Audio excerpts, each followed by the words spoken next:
Hi friends, welcome back to my channel. Momos ಅಂದರೆ ಎಲ್ರಿಗೂ ಇಷ್ಟ ಆಗುತ್ತೆ. ಚಿಕ್ಕವರಿಂದ ಹಿಡಿದು ದೊಡ್ಡವರೆಲ್ಲರೂ ಎಲ್ಲ ತಿಂತಿರ್ತೀರ. ಬಟ್ ಮನೇಲಿ ಮಾಡಿ ತಿನ್ನು ಅಂತ ನಾನು ಹೇಳೋದು. ತುಂಬ ಸುಲಭವಾಗಿ ಈ ರೀತಿ ಮಾಡಿ ತಿನ್ನಿ. ಇದಕ್ಕೆ ಯಾವುದು ಚಟ್ನಿ ಕೂಡ ಬೇಕಾಗಿರಲ್ಲ. ಆದರೆ ಇಲ್ಲಿ ಮಕ್ಕಳಿಗೆ ಇಷ್ಟ ಅಂತ ಸ್ವಲ್ಪ ಸಾಸ್, ನಿಮ್ಗೆ ಇಷ್ಟವಾಗುವ ಸಾಸ್ ಜೊತೆ ನೀವು ತಿನ್ಬೋದು. ಬಟ್ ನನಗೆ ಇದು ಹಾಗೆ ತಿನ್ನೋಕ್ಕೆ ತುಂಬ ಇಷ್ಟ ಆಗುತ್ತೆ. ಯಾಕಂದರೆ ಇದು ಅಷ್ಟೊಂದು ರುಚಿಯಾಗಿರುತ್ತೆ. ಬನ್ನಿ ಯಾವ ರೀತಿ ಮಾಡೋದು ಅಂತ ನೋಡೋಣ. ಇಲ್ಲಿ ನಾನು ಮೊಮೋಸ್ ಅಂತ ಹೇಳಿದೆ, ಬಟ್ ಯಾವುದರಿಂದ ಮಾಡ್ತಾ ಇದ್ದೀನಿ ಅಂದರೆ ನಾನು ಇವತ್ತು ಮಶ್ರೂಮ್ ಮೊಮೋಸ್ ಮಾಡ್ತಾನೆ. ಇದು ನನ್ನ ಹಸ್ಬೆಂಡ್ಗೆ ತುಂಬಾ ಇಷ್ಟ ಆಗುತ್ತೆ ಮಶ್ರೂಮು ಈ ಥರ. ಸೊ ಡಿಫ್ರೆಂಟಾಗಿ ಮಾಡೋಣ ಅಂತ ಇವತ್ತು ನಾನು ಈ ಚಾಪರಲ್ಲಿ ಹಾಕ್ಕೊಂಡು ಮಶ್ರೂಮ್ ನಾನು ನೋಡಿ ಇಲ್ಲಿ 400 ಗ್ರಾಮ್ ಅಷ್ಟು ನಾನು ಚೆನ್ನಾಗಿ ತೊಳೆದ್ಬಿಟ್ಟು ಈ ಥರ ಚಾಪರಲ್ಲಿ ಹಾಕ್ಕೊಂಡು ಇದನ್ನು ತರಿತರಿಯಾಗಿ ಈ ಥರ ನಾನು ಮಾಡಿ ಸೈಡಲ್ಲಿ ಇಟ್ಕೊಳ್ತಾ ಇದ್ದೀನಿ ಈ ಪಾತ್ರೆಯಲ್ಲಿ. ಸೊ ಅದೇ ರೀತಿ ಉಳಿದಿರೋದನ್ನೆಲ್ಲ ನಾನು ಮಾಡಿಕೊಂಡು ಈ ಥರ ಚಾಪರಲ್ಲಿ ಹಾಕ್ಕೊಂಡು ಈ ಥರ ತರಿತರಿಯಾಗಿ ಮಾಡ್ಕೊಂಡು ಇಟ್ಕೋಬೇಕು. ಇದು ಬೇಗನೆ ಕುಕ್ ಆಗುತ್ತೆ, ಜಾಸ್ತಿ ಟೈಮಿನ ಬೇಕಾಗಿರಲ್ಲ. ಹಾಗಾಗಿ ಇದು ಅಂತ ಮಾಡ್ಬೋದು. ಇದರಲ್ಲಿ ನಾನು ಇನ್ನೊಂದು ಐಟಮನ್ನು ಹಾಕ್ತಾ ಇದ್ದೀನಿ, ಏನಂತ ತೋರಿಸ್ತೀನಿ. ಈ ಮಶ್ರೂಮ್ ಜೊತೆ ಅದನ್ನು ಹಾಕ್ಬಿಟ್ರೆ ರಿಯಲಿ ಇಷ್ಟೊಂದು ರುಚಿಯಾಗಿರೋದನ್ನ ಒಂಥರ ಹೈ ಪ್ರೋಟೀನ್ ಮೊಮೋಸ್ ಅಂತ ಹೇಳ್ಬೋದು. ಇಲ್ಲಿ ಅದೇ ಚಾಪರಲ್ಲಿ 5ರಿಂದ 6 ಸ್ವಲ್ಪ ಹಸಿಮೆಣಸಿನ್ಕಾಯಿ, ಸ್ವಲ್ಪ ಶುಂಠಿ, ಹಸಿ ಶುಂಠಿನ ಹಾಕ್ಕೊಂಡು ಈ ಥರ ತರಿತರಿಯಾಗಿ ರುಬ್ಕೊಂಡು ಇಟ್ಕೊಳ್ತೀನಿ. ತುಂಬ ರುಚಿಯಾಗಿರುತ್ತೆ ಈ ರೀತಿ ಮಾಡ್ಕೊಂಡಿರೋದ್ರಿಂದ. ನಂತರ ಇಲ್ಲಿ ಒಂದು ಗ್ಯಾಸ್ ಫ್ಲೇಮನ್ನು ಆನ್ ಮಾಡಿಕೊಂಡು ಇಲ್ಲಿ ಒಂದು ಪ್ಯಾನ್ ಇಟ್ಕೊಂಡಿದ್ದೀನಿ. ಒಂದು 2ರಿಂದ 3 ಟೀ ಸ್ಪೂನಷ್ಟು ಎಣ್ಣೆ ಹಾಕ್ಕೊಂಡು, ಎಣ್ಣೆ ಬಿಸಿ ಆದಮೇಲೆ ಇದನ್ನು ಚಾಪರಲ್ಲಿ ನಾನೇನು ಶುಂಠಿ ಮತ್ತು ಹಸಿಮೆಣಸಿನ್ಕಾಯಿ ನಾನು ತರಿತರಿಯಾಗಿ ರುಬ್ಕೊಂಡಿದ್ನಲ್ಲ ಅದನ್ನು ಇದರಲ್ಲಿ ಹಾಕ್ಕೊಂಡು ಜಸ್ಟ್ ಒಂದು 30 ಸೆಕೆಂಡ್ ಮೀಡಿಯಮ್ ಫ್ಲೇಮಲ್ಲಿ ಇದನ್ನು ಸ್ವಲ್ಪ ಈ ಥರ ಫ್ರೈ ಮಾಡ್ಕೋಬೇಕು ನೋಡಿ. ನಂತರ ಸ್ವಲ್ಪ ಅರಿಶಿಣ, ಅರ್ಧ ಟೀ ಸ್ಪೂನಷ್ಟು ಗರಂ ಮಸಾಲ ಮತ್ತು ಸ್ವಲ್ಪ ಯಾವುದಾದ್ರೂ ಮನೆಯಲ್ಲಿ ಯೂಸ್ ಮಾಡೋಂಥ ಸಾಂಬಾರು ಪುಡಿನ ಹಾಕ್ಕೊಳ್ಳಿ. ರುಚಿಗೆ ತಕ್ಕಷ್ಟು ಉಪ್ಪು, ಇಷ್ಟು ಸಾಕು. ಇದೇ ಮೀನು, ಮತ್ತು ಯಾವುದೇ ಮಸಾಲೆ ಬೇಕಾಗಿಲ್ಲ ಇದಕ್ಕೆ. ಈಗ ಈ ಮಶ್ರೂಮನ್ನು ಇದರಲ್ಲಿ ಹಾಕ್ಕೊಂಡು ಇದನ್ನು ಹೈ ಫ್ಲೇಮಲ್ಲಿ ಈ ಥರ ಮಿಕ್ಸ್ ಮಾಡಬೇಕು. ಇದು ಸ್ವಲ್ಪ ನೀರು ಬಿಟ್ಕೊಳ್ಳುತ್ತೆ, ಸೊ ಬೇಗ ಕೂಡ ಕುಕ್ ಆಗುತ್ತೆ. ನಂತರ ಒಂದು 5 ನಿಮಿಷದ ನಂತರ ಇಲ್ಲಿ ನೋಡಿ, ಇದು ಪನ್ನೀರ್, ಇದು ಮನೆಯಲ್ಲೇ ಮಾಡಿರುವಂತಹ paneer, home made paneer. So ಅದನ್ನು ನಾನು ಈ ಥರ ಹಾಕ್ಕೊಳ್ತಾ ಇದ್ದೀನಿ. ಅಥವಾ ನೀವು ತುರಿದ್ಬಿಟ್ಟು ಕೂಡ ಹಾಕ್ಕೋಬೋದು. ನೀವು ಈ ಥರ ಹಾಕ್ಕೊಳ್ಳೋದ್ರಿಂದನೂ ಏನು ಪ್ರಾಬ್ಲಮ್ ಇಲ್ಲ, ಚೆನ್ನಾಗಿ ಅದು ಮಿಕ್ಸ್ ಆಗುತ್ತೆ. ಸೊ ಈಗ ಮತ್ತೆ ನಾನು ಮಿಕ್ಸ್ ಮಾಡ್ಕೊಳ್ತಾ ಇದ್ದೀನಿ ನೋಡಿ. ಅದು ಮಶ್ರೂಮ್ ಎಲ್ಲ ಎಷ್ಟು ಚೆನ್ನಾಗಿ ನೀರು ಬಿಟ್ಕೊಂಡಿದೆ. ಸೊ ಹಾಗಾಗಿ ಇದರಲ್ಲಿ ನೀರು ಹಾಕುವಂಥ ಅವಶ್ಯಕತೆನೇ ಇರಲ್ಲ. ಸೊ ಈಗ ಇಲ್ಲಿ ಮತ್ತೆ ಈ ಏನಂದರೆ ಕ್ಯಾರೆಟ್ ತುರಿದ್ಬಿಟ್ಟು ಇಟ್ಕೊಂಡಿದ್ದೆ ನಾನು. ಸೊ ಕ್ಯಾರೆಟ್ ಕೂಡ ಒಂದು ಅರ್ಧ ಕಪ್ಪಷ್ಟು ಕ್ಯಾರೆಟ್ ಹಾಕ್ಕೊಳ್ಳಿ. ಸೊ ಹೇಳಿದ್ನಲ್ಲ ಇಷ್ಟೇ ಸಾಕು, ಇದರಲ್ಲಿ ಯಾವ ಸಾಸ್ ಕೂಡ ಬೇಕಾಗಿಲ್ಲ. ಯಾಕಂದರೆ ಅಷ್ಟೊಂದು ರುಚಿಯಾಗಿರುತ್ತೆ. ಮಶ್ರೂಮ್, ಪನ್ನೀರ್, ಕ್ಯಾರೆಟ್ ಎಲ್ಲ ಮಿಕ್ಸ್ ಆಗಿರುತ್ತೆ. ಸೊ ಹಾಗಾಗಿ ತುಂಬಾ ರುಚಿಯಾಗಿರುತ್ತೆ ನೋಡಿ. ಈ ಥರ ಎಲ್ಲ ನೀರೆಲ್ಲ ಅದು ಚೆನ್ನಾಗಿ ಕಡಿಮೆ ಆಗಬೇಕು. ಚೆನ್ನಾಗಿ ಹೈ ಫ್ಲೇಮಲ್ಲಿ ಬೇಯಿಸ್ಕೊಳ್ಳಿ. ನೀರಿನ ಅಂಶ ಎಲ್ಲ ಈ ಥರ ಹೋದ್ಮೇಲೆ ಸೊ ಇದು ಪರ್ಫೆಕ್ಟಾಗಿ ಈಗ ರೆಡಿಯಾಗಿದೆ. ಯಾಕಂದರೆ ನೀರು ಜಾಸ್ತಿ ಇದ್ರೆ ಏನಾಗುತ್ತೆ, ಮೊಮೋಸ್ ಮಾಡಲಿಕ್ಕೆ ಕಷ್ಟ ಆಗುತ್ತೆ. ಸೊ ಹಾಗಾಗಿ ಆದಷ್ಟು ಎಲ್ಲ ನೀರೆಲ್ಲ ಅದೆಲ್ಲ ಚೆನ್ನಾಗಿ ಮಿಕ್ಸ್ ಮಾಡ್ಕೊಳ್ಳಿ. ನೀರೆಲ್ಲ ಇಂಗಬೇಕು ಎಲ್ಲ.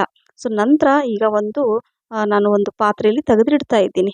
ಇದು ಬಿಸಿ ಇದೆ ಅಲ್ವಾ, ಸೊ ಬಿಸಿ ಇರುವಾಗ ಇದನ್ನು ಅಷ್ಟು ಚೆನ್ನಾಗಿರಲ್ಲ. ಸೊ ಇದು ಸ್ವಲ್ಪ ತಣ್ಣಗಾಗಲಿ ಸೈಡಲ್ಲಿ ಇಟ್ಕೊಂಡು ಈಗ ಹಿಟ್ಟನ್ನು ಕಲಿಸ್ಕೊಳ್ಳೋಣ. 2 ಕಪ್ಪಷ್ಟು ಹಿಟ್ಟನ್ನು ಹಾಕ್ಕೊಂಡಿದ್ದೀನಿ, ಗೋಧಿ ಹಿಟ್ಟು, ವೀಟ್ ಫ್ಲೋರ್ ಇದು. ಸೊ ಈಗ ಸ್ವಲ್ಪ ಅಜ್ವೈನ್, ರುಚಿಗೆ ತಕ್ಕಷ್ಟು ಉಪ್ಪು. ಅಜ್ವೈನ್ ಕೈಯಿಂದ ತಿಕ್ಬಿಟ್ಟು ಹಾಕ್ಕೊಳ್ಳಿ, ಡೈಜೆಷನ್ಗೂ ಹೆಲ್ಪ್ ಆಗುತ್ತೆ ಮತ್ತು ರುಚಿ ಕೂಡ ಜಾಸ್ತಿ ಆಗುತ್ತೆ. ನಂತರ ನೀರು ಹಾಕ್ಕೊಂಡು ಸೇಮ್ ಚಪಾತಿ ಹಿಟ್ಟಿನ ಹದಕ್ಕೆ ಇದನ್ನು ಕಲಿಸ್ಕೊಂಡ್ರೆ ಸಾಕು. ಅರ್ಧ ಟೀ ಸ್ಪೂನಷ್ಟು ಎಣ್ಣೆ ಹಾಕ್ಕೊಂಡು ಅದನ್ನು ಮತ್ತೆ ನಾನು ಈ ರೀತಿಯಾಗಿ ನಾನು ಹೇಳಿದ್ನಲ್ಲ, ಚಪಾತಿ ಹಿಟ್ಟನ್ನು ನಾವು ಯಾವ ರೀತಿ ಕಲಿಸ್ತೀವಲ್ಲ ಅದೇ ರೀತಿಯಾಗಿ ಕಲಿಸ್ಕೊಂಡ್ರೆ ಆಯಿತು. ಸೊ ಈಗೇನು ಮಾಡಬೇಕಂದ್ರೆ ಇದನ್ನು ನಾನು ಈ ಥರ ಸ್ವಲ್ಪ ಸೈಡಲ್ಲಿ ಇಟ್ಬಿಡ್ತೀನಿ. ಯಾಕೆಂದ್ರೆ ನಾನು ಇದೆಲ್ಲ ರೆಡಿ ಮಾಡಿಬಿಟ್ಟು ನಾನು ಹಸ್ಬೆಂಡ್ ಸಾಯಂಕಾಲ ಆಫೀಸಿಂದ ಬಂದಾಗ ಇದನ್ನು ಮಾಡಿಕೊಡೋಣ ಸರ್ಪ್ರೈಸಾಗಿ ಅಂತ ನಾನು ಇದನ್ನು ಪ್ರಿಪೇರ್ ಮಾಡಿ ಇಟ್ಟಿದ್ದೆ. ಈಗ ಹಸ್ಬೆಂಡ್ ಆಫೀಸಿಂದ ಬರೋ ಟೈಮಲ್ಲಿ ಈಗ ನಾನು ಇದನ್ನು ಮಾಡಿ ಕೊಡ್ತಾ ಇದ್ದೀನಿ.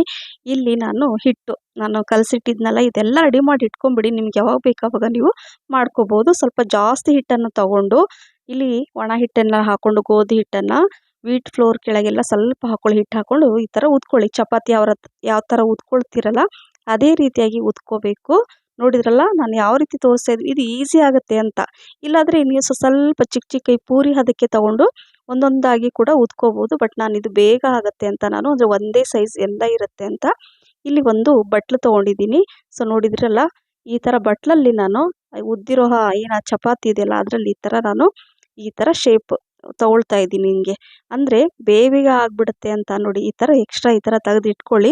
ಅದನ್ನು ಮತ್ತೆ ಮಾಡುವಾಗ ಅದನ್ನು ಆ ಹಿಟ್ಟನ್ನು ಅದ್ರ ಜೊತೆ ಮಿಕ್ಸ್ ಮಾಡಿ ಮಾಡ್ಬೋದು. ಸೊ ನೋಡಿದ್ರಲ್ಲ ಎಷ್ಟು ಚೆನ್ನಾಗಿ ಬಂದಿದೆ. ಸೊ ಸರಳವಾಗಿ ಮನೆಯಲ್ಲಿ ತುಂಬ ಈಸಿಯಾಗಿ ರುಚಿಯಾಗಿ ಆರೋಗ್ಯಕರವಾಗಿ ನೀವು ಈ ಮೊಮೋಸನ್ನು ಮಾಡಿ ಅಂತ ನಿಮಗೆ ಹೇಳ್ತಾ ಇದ್ದೀನಿ ಫ್ರೆಂಡ್ಸ್. ಈಗ ಅದಕ್ಕಿಂತ ಮುಂಚೆ ಫಿಲ್ ಮಾಡೋಕ್ಕಿಂತ ಮುಂಚೆ ಅಲ್ಲಿ ನೀರನ್ನು ಬಿಸಿ ಮಾಡ್ಲಿಕ್ಕೆ ಇಟ್ಟಿದ್ದೀನಿ, ಯಾಕಂದರೆ ಸ್ಟೀಮ್ ಮಾಡಬೇಕಲ್ವಾ. ಸೊ ಹಾಗಾಗಿ ಅಷ್ಟರಲ್ಲಿ ನೀರಲ್ಲಿ ಬಿಸಿ ಆಗ್ತಾ ಇರುತ್ತೆ. ಇಲ್ಲಿ ನಾನು ಸ್ಟಫಿಂಗನ್ನು ಇದರಲ್ಲಿ ಹಾಕ್ಕೊಂಡು ಮೊಮೋಸ್ ಶೇಪಲ್ಲಿ ನಾನು ಮಾಡ್ಕೊಳ್ತಾ ಇದ್ದೀನಿ. ತುಂಬ ರುಚಿಯಾಗಿರುತ್ತೆ ಮೊಮೋಸ್. ನೋಡ್ಲಿಕ್ಕೆ ಕೂಡ ಸೇಮ್ ಅದೇ ಶೇಪಲ್ಲಿ ನಾನು ಮಾಡಿದೆ. ಹಾಗಾಗಿ ಇದು ಕಣ್ಣಿಗೆ ಎಷ್ಟು ಸುಂದರವಾಗಿ ಕಾಣಿಸುತ್ತೋ, ರುಚಿ ಅಂತೂ ಅದರ ಡಬಲ್ ಅಂತ ಹೇಳ್ಬೋದು. ನೋಡಿ, ಈಗ ನಾನು ಈ ಥರ ಮೊಮೋಸ್ ಮಾಡಿ ಸೈಡಲ್ಲಿ ಇಟ್ಕೊಂಡಿದ್ದೀನಿ. ಈಗ ಮತ್ತೆ ಸೇಮ್ ತೋರಿಸ್ತೀನಿ ನೋಡಿ ನಿಮ್ಗೆ ಇನ್ನೊಂದ್ಸಲ. ಅದರಲ್ಲಿ ಎಷ್ಟು ಬೇಕೋ ಅಷ್ಟು ಸ್ಟಫಿಂಗ್ ಅದನ್ನು ಹಾಕ್ಕೊಂಡು ಈ ಥರ ಫೋಲ್ಡ್ ಮಾಡಿ, ನೋಡಿದ್ರಲ್ಲ, ಈ ಸೈಡು ಮತ್ತು ಆ ಸೈಡ್ ಕಂಟಿನ್ಯೂ ಈ ಥರ ಫೋಲ್ಡ್ ಮಾಡ್ತಾ ಇರಬೇಕು. ಈ ಥರ ಬರಬೇಕು. ನೋಡಿದ್ರಲ್ಲ ಎಷ್ಟು ಚೆನ್ನಾಗಿ ಬಂದಿದೆ ಈ ಶೇಪು ಮೊಮೋಸು. ಸೊ ಹಾಗಾಗಿ ಈ ಥರ ಮಾಡಿ ಇಟ್ಕೊಳ್ಳಿ, ಅಥವಾ ನಿಮ್ಗೆ ಯಾವ ರೀತಿ ಅನುಕೂಲ ಆಗುತ್ತೋ, ನಿಮ್ಗೆ ಯಾವ ರೀತಿ ಬರುತ್ತೋ ಆ ಥರ ಮಾಡ್ಕೊಳ್ಳಿ.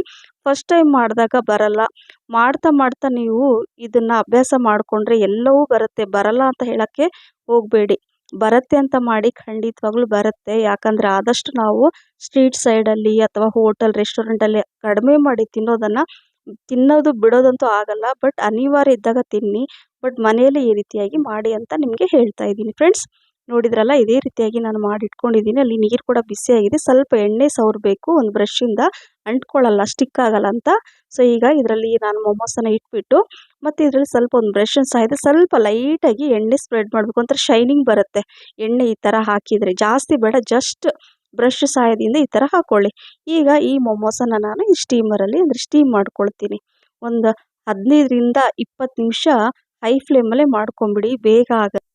ಈಗ ನಾನು ಒಂದು 20 ನಿಮಿಷದ ನಂತರ ನಿಮಗೆ ತೋರಿಸ್ತಾ ಇದ್ದೀನಿ. ನೋಡಿ, ಕರೆಕ್ಟಾಗಿ ಪರ್ಫೆಕ್ಟಾಗಿ ಇದು ಸ್ಟೀಮ್ ಆಗಿದೆ. ಸೊ ಇದೇ ರೀತಿಯಾಗಿ ನೋಡಿದ್ರಲ್ಲ, ಸೊ ಈ ರೀತಿ ನಾನು ಹಸ್ಬೆಂಡಿಗೆ ನಾನು ಬಿಸಿ ಬಿಸಿ ಮಾಡಿಕೊಟ್ಟೆ. ತುಂಬಾ ಇಷ್ಟಪಟ್ಟು ತಿಂದರು.